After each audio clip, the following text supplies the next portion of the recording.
Hey everybody, welcome back to Church Chats. We're here again with Reverend Lance Marshall. That sounded weird. I said that weird. Start over. No, let's just keep it in. We're here with Reverend Lance Marshall. He's the senior pastor at First United Methodist Church of Fort Worth. This is episode 2. We're going to talk about a call to ministry. Okay. I've grown up in the church, like you were saying. How you named yourself after it. I sure did. Yeah, Uh-huh. Yeah, I really did. And grew up always hearing that phrase, "I'm called to ministry." Yep. I have this call to ministry. It's Christianese. Yes, yeah, and I've felt like I've had a call at some point in my life that has morphed over time. Like for a season, I was a youth minister. I'm a worship leader in some seasons. And then I was a seminary dropout for a season. Yeah, we still talk about you. Oh, I know. Yeah, I bet you do in those board of ordained ministry meetings. That church guy.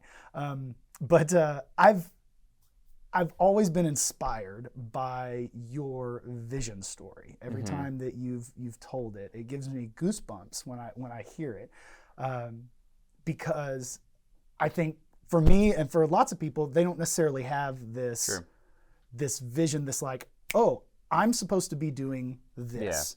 Yeah. For those who haven't heard it, can you tell this story, this vision? I can. Can I back up a little bit? Oh, please. And level set a couple things. So, because we got some Christianese in there. So I want to pull out some Christianese. You're good at that. So first, just ministry. Let's talk about the concept of ministry. So ministry is just work in the name of Christ, and work inspired by the person of Christ, and work that is meant to help other people know the love of Christ, experience growth. It's anything that falls into that category.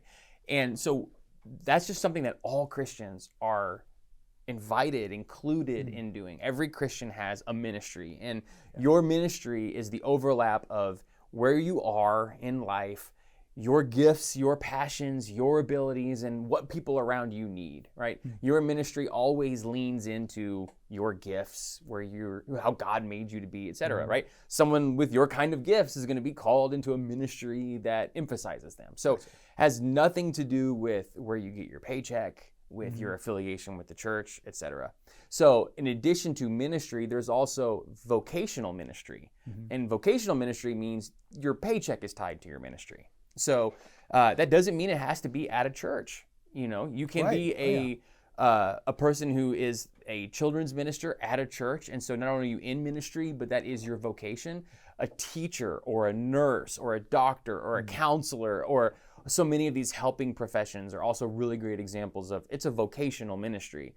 It's a ministry that's changing lives and meeting the needs of people, and it's where your paycheck comes from too. It's part of your employment life. Gotcha. So there's ministry, there's vocational ministry, and then there's ordained ministry. And so ordained ministry uses biblical language that means some people are called and set apart by God in a role that is in no way superior or better than any other Christian. It's just these people have specifically maybe been tapped on the shoulder by God to do some of the work of organizing God's church.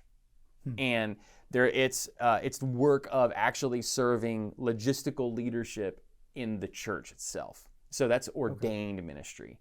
And so there's ministry, you've got one. Whatever your ministry is going to be a combination of what Christ has done in your life, how you've experienced the good news, where you are in life, your gifts and talents, and what the people around you need. That's your ministry. Your vocational ministry is if your paycheck is tied to it. You don't have to have that. You can have the 9-to-5 job that suits your skills and your abilities and your ministry on the side.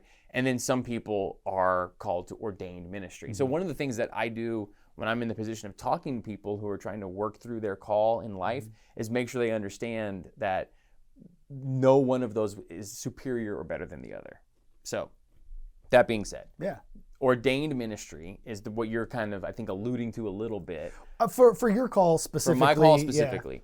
And so the calling language is also really important to get back to the Christianese. And that means we believe it's something that's initiated by God. And this makes you kind of have to stop and mentally assent to, is God real and living and present? And is Christ resurrected and alive? And is the Holy Spirit communicating and working in our lives? And so for the vast majority of people, their call story originates from a life of discipleship that in our church, we teach, the healthy plate practices, these practices of connecting with the present grace and Spirit of God through worshiping and praying and giving and serving and learning. And in that process, something begins to bubble up in you, and you begin to feel this tap on the shoulder, this direction into which you're being led, that in my experience is not like other parts of my life, which are guided by my interests and my hobbies, and this is a different Formula One. It's a different kind of feeling, right? Nothing else in my life, even like other meaningful. The call doesn't come to mind. It's not. They weren't God initiated things. This is. See. And you're alluding to, I do have a call story that has a charismatic element to it, and charisma means spirit, and it's an odd story. So, for those who haven't heard the story, as I mentioned, I'm becoming a Christian in Chicago as a young adult. None of my friends are Christian. This is kind of something that's happening on my own. Christ is transforming my life. It's something really amazing is happening.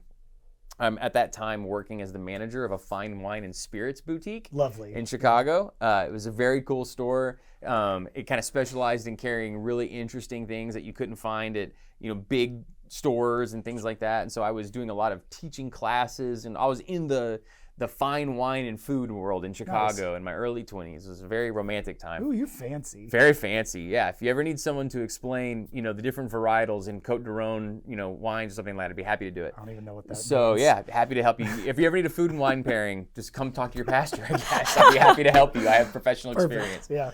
And so I was with a friend at a special event. There had been a special industry event all day long, and after the event, there was a party at a bar that was owned by the person who owned the spirit boutique I worked at, the wine and spirit boutique.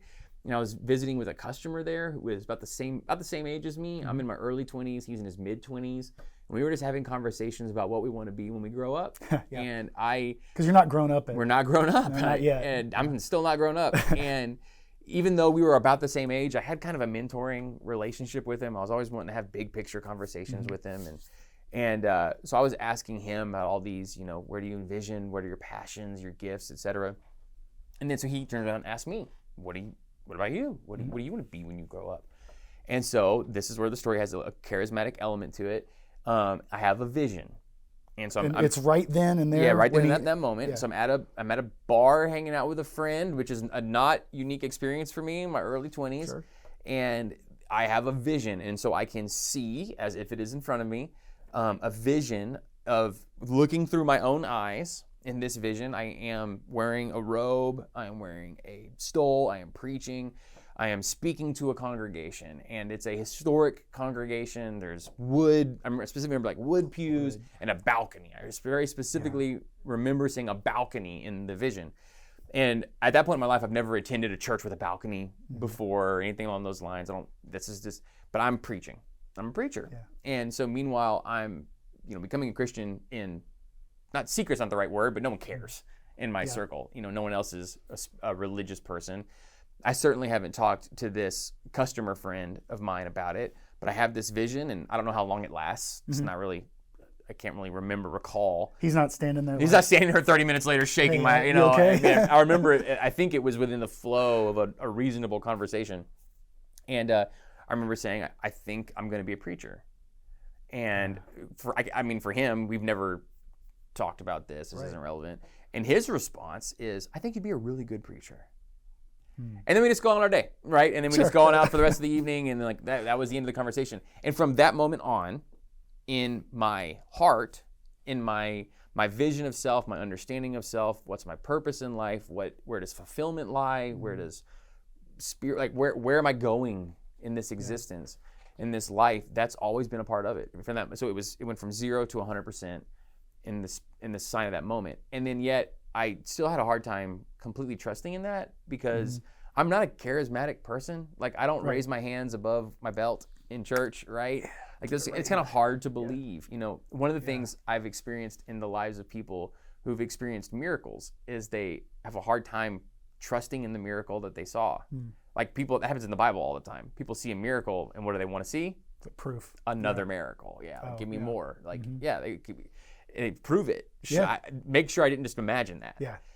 And the only way is to show me it again. And so like I even remember moving back to Texas at one point, pursued a wine job again, not a ministry job.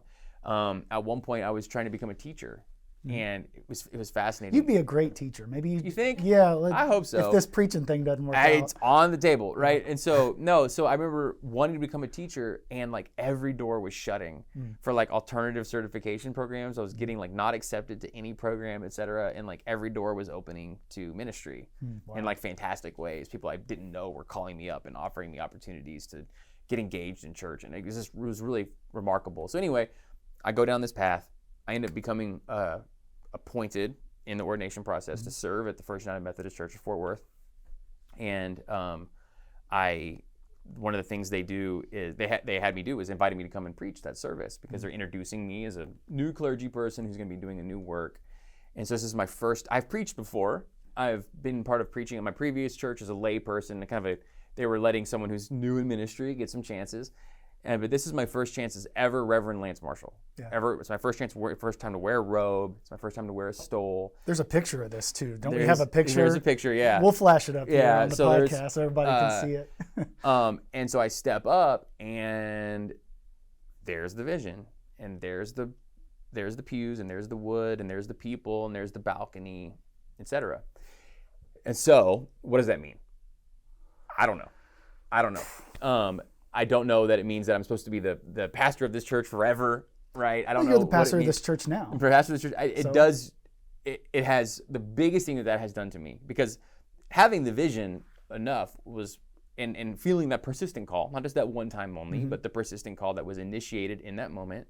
And I've had some other charismatic experiences, really feeling the presence of God in my life, believing that I'm hearing from God in times of deep prayer. Never had a vision again. Never happened again. And so that was enough. Yeah. The actually having it seem like it was connected to the beginning of ministry has just challenged me whenever someone says, I think God has done blank, or I think God has calling me to this, or it makes me go, man, I've experienced God do some crazy stuff. So it's made me really eager to listen and hear, because I was like, you want to hear? And I feel like I'm not crazy. And you can tell me if I'm wrong. I feel like a pretty normal dude. No. And so I almost want to be like, hey, a pretty normal dude had this happen, so things are possible, guys. I mean, that is what kind of gives me. I look back on things, and I had a church chat with my good friend Reverend DeAndrea Adair, and she runs A Memory Grows, which is an organization. If you haven't watched that episode, you can learn more about A Memory Grows. It's wonderful. But we had the opportunity to go down to Uvalde and hold the service of remembrance for all of the families that were there. And they lit lanterns, and they put it in the pond. And somehow, I can't explain everything. And this is why when I hear things like this, it gives me hope for somebody who doubts a lot about things. About faith, about the afterlife, about how God is working. I'm not saying I do believe in Jesus. I believe he is the Son of God. I just have doubts sometimes, and that creep in. And in that moment in the lake, all the lanterns that were lit for the kids and the two teachers, the lanterns lined up, and the two teachers, the two other lanterns were out front. And it's those kind of moments. And when I hear you tell that calling story, and it gives me hope, and I feel like it gives other people hope who might have doubts, who might not have had that charismatic experience where they really feel like God's calling them. Because I do think you're normal for the most part. Ish. Yeah. Ish. And so I think people can relate to that. I know I do, and I just love hearing that story, and it really, I appreciate you sharing. You know, it's so fascinating to hear it, because you have never shared that story with me. Yeah. And one of the things that is interesting that I've experienced in ministry, I get invited into so many just tender spaces in people's lives, and if given the opportunity to share, so many people have one or two stories. Of just where you can't explain like it, this the fancy church word is liminal space, and meaning that like it feels like the distance between us and God is really just really close. veil It's is like the thin. veil is very thin in Yeah. that moment. And so many people have stories of like a miracle or a thin moment. And it's so fascinating too, because it's not like, oh yeah, I've got 70 of them. Right. It's like one or two. Because you don't and trust the people who say, I've got 70 of them. And it's this weird invitation to continue to return to that memory, right? In these moments of, just where, of course, naturally you're challenging yourself and you're what you trust. And I think so much of what people get hung up on as faith, as belief, as opposed to it's, do I really trust in this? Do I trust in the resurrected Christ with the lives of my kid and the future of my work and all these kind of things? Do I really trust in it? And you have these touch point moments that you're given for so many people. And it's funny too that you say that you're actually able to borrow the trust from someone else. Absolutely. Because I trust you and it's just like, I don't think you're crazy. I think not, and it's amazing how much just that just legitimate testimony, look, I can't explain it, this is something that happened, really empowers other people in a lot of ways. And so anyway, thank you for giving me the chance to retell the story. Well, of course. I love the story. I love to hear it. Gosh, okay. Let's see. Oh, okay, cool. So you can cut that, right? Sure. Okay, great. So you've been here for 10 plus years, right? As a pastor, Right. appointed here, and that included the first 7th days. That's right. And all 2013, Pentecost 2013. Gotcha. The Okay, day so- that I joined this that. congregation. Okay, so you're over 10 years, 10 plus years now. But what? You're 18 months in as the senior pastor. Yeah. And you took over for a guy who was here, in Dr. Tim Brewster, who almost 20 years. Yeah, 19 years as the senior pastor. He was kind of an institution. yes, and Absolutely. some big shoes to fill. So what was that pressure like? Well, thanks for leading off with pressure, Clint. I can only assume there's pressure in that. Yeah. So a little bit of context. Mm-hmm. So what is normal in the United Methodist Church is that, or what is true in the United Methodist Church is that pastors are appointed to churches. Mm-hmm. We have zero, there's no sending out your resume, or there's no applying for jobs. One of the things that happens when you are ordained as an elder in the United Methodist Church, it's a little different for deacons. For elders, one of the things that we lay on the table is that the trust that God is going to work through a bishop and an appointed cabinet, district superintendents, and other people, and their work of prayer and discernment and connection with God is going to put us in the places where we're most needed. And so there's no resume sending out, right? There's no networking in that way. That's not how it works. And so you go where you're sent. So I was sent here. Tim was sent here. The people before him were sent there. And this is how it works.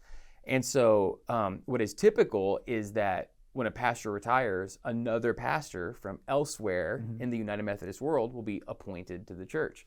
The vast majority of churches only have one pastor. Right. And so that's the way that it typically works. And one of the things that we have discovered culturally over time, particularly in our larger churches, is that some churches really benefit from some stability internally. And some churches really benefit if they have a succession plan in place where someone who is a part of that church and has been for a long time, has gotten a chance to know the people and build relationships, et cetera.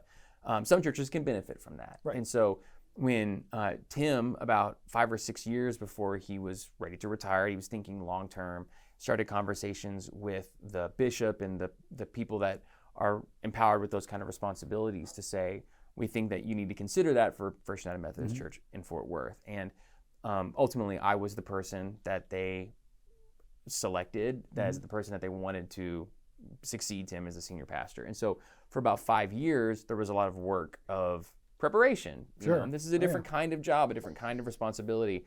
In the world of churches, there's just a lot going on. Yeah. And so I was getting introduced, I was getting to ride alongside, co-pilot, someone with a lot of experience of seeing what it's like. So for about 5 years, I've been in the room when anything needed to get done. Yeah. First just observing, and then doing it side by side, and then getting a chance to lead while I had a was still safety net here. there, Yep. et cetera. And so that's what it's been like for the last 5 years. And so and of course in that time, Tim and I were already friendly. I already had a bunch of respect for him and Right. appreciated him as a leader. And then working together so closely, I just so appreciate him and value him and learn so much from him, and his mentorship means the world to me. And he did as much, he and the church did as much as anybody could try to do to try to prepare me. And so your question is, okay, well, what was it like? And it's really interesting. Probably the biggest change that I noticed right away was that I really valued getting to work alongside somebody. That for that whole period of time, I wasn't on my own. I was first following and then alongside and then with Tim. And I realized how much I valued that way of being and in leadership. And so it was interesting, as the time for him to retire came closer and closer, I realized that's something that I didn't want to lose when he retired. And so one of the things that I made a real intentional point of doing is working very closely with Allison Alvarado, who's the executive director here at the church, and she had actually been on the staff parish relations committee before then, and she had answered a call from God in her own life to take her professional skills and to start using them for the benefit of the church in the world. And so very quickly I spoke with her and I spoke with other people and made it really clear that my vision of what being senior pastor of this church looks like is one that is me not doing this by myself, and that really values and appreciates and it isn't just like listening to other people, but it's like we're doing this together. Yeah, you're not on your own. Not on my own. And like some people have this like the idea of like senior pastor as CEO. Yeah. Right. Yeah. Or something along those lines. And I always don't have a better metaphor, but like I do everything in conjunction with the people that God has blessed and put alongside me. Yeah. So that's a big thing that was a real quick priority. One of the things that has been an interesting change is so much of my time here, even though I was on the bigger staff, I was kind of doing things on my own. The gathering felt separate. It was intentionally this new thing for new people, and everybody else they already had a full-time job that was dedicated to all the stuff they were already doing. Right. And so when it came to, it was just me and Allie, it was me and Allie just doing our thing. And so I was, now that the resources that were at the church were already dedicated to the things the church was already doing. Right. So as new people are coming, I'm doing the follow-ups, I'm teaching Bible study, I'm visiting with folks one-on-one, I'm organizing the mission group, et cetera. And so one of the things that I really loved about that was it was so one-on-one. The ministry was so one-on-one. And at a church of this size, with this many ministries going on, it's naturally just outgrown the space where I can have a one-on-one relationship with everybody. Right. And so that's been hard for me on a personal level, because the reason that you're in ministry is to have a one-on-one relationship. Yeah, coffee with Lance. And I have a one-on-one relationship with hundreds and hundreds of people, right, but it's not everybody. Yeah. And I wish so much it was everybody. Yeah. And so that was a hard thing and continues to be a hard thing. One of the things that has been a big growing edge for me is that every room that I'm in is full of leaders. I'm now leading with leaders all the time. So for a long time, I was leading folks who were themselves responsible for doing, leadership. They were responsible for roles and service, et cetera. I was leading groups, and this role is now leading leaders. Yeah. So I didn't realize how completely different that was. Has that been a difficult shift for you, or has it felt like it's just kind of naturally progressed into that? And so I would say my 10 years of ministry has followed this exact same pattern, where I get placed in a position, I have no idea what I'm doing, I scramble to learn as quickly as I can, and then I start to feel like my wheels are underneath me. And then 2 years later, I'm in a new position, and I have no idea what I'm doing. And I'm scrambling to get my wheels underneath me. And I finally get there. I'm feeling comfortable. And then I get a new position, and I have no idea what I'm doing, et cetera, et cetera, et cetera. So you're at 18 months now. I'm at 18 now. months, so we're getting dangerously close to feeling like I might know what I'm doing. But yeah, that's been a big change. And one of the things that it looks like is making sure that the people with whom you work are 100% empowered to leverage their gifts and their skills and their abilities. Absolutely. So like, for example, we work together in a couple capacities, communications and in the worship leadership of the gathering service. And I feel like when I'm doing my job well, you understand, okay, here's some big picture vision. Here's kind of where we're headed. I understand kind of what's in alignment. I understand what might be, heading off in a different direction than we're trying to go together.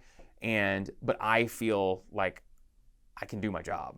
Right. And like I can bring my gifts to the table, and I don't, there's not micromanagement. There's not, I have to go check in to make sure everything's okay. Right.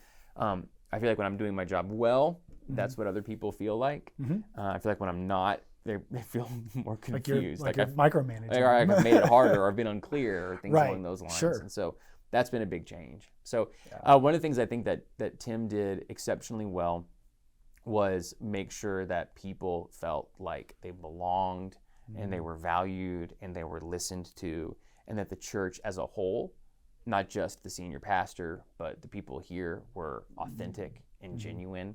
I think that's an incredible inheritance to have received from a previous leader, is that this is a healthy place with healthy people who love and care for each other. And we're not perfect, but we are honest and truly trying to be the church with and for each other. I feel like that was an amazing inheritance. And so I feel like the pressure is trying to make sure that we stay true to it. Sure. Well, and I think about, like you mentioned, this is a large church and it worked well to have that succession plan.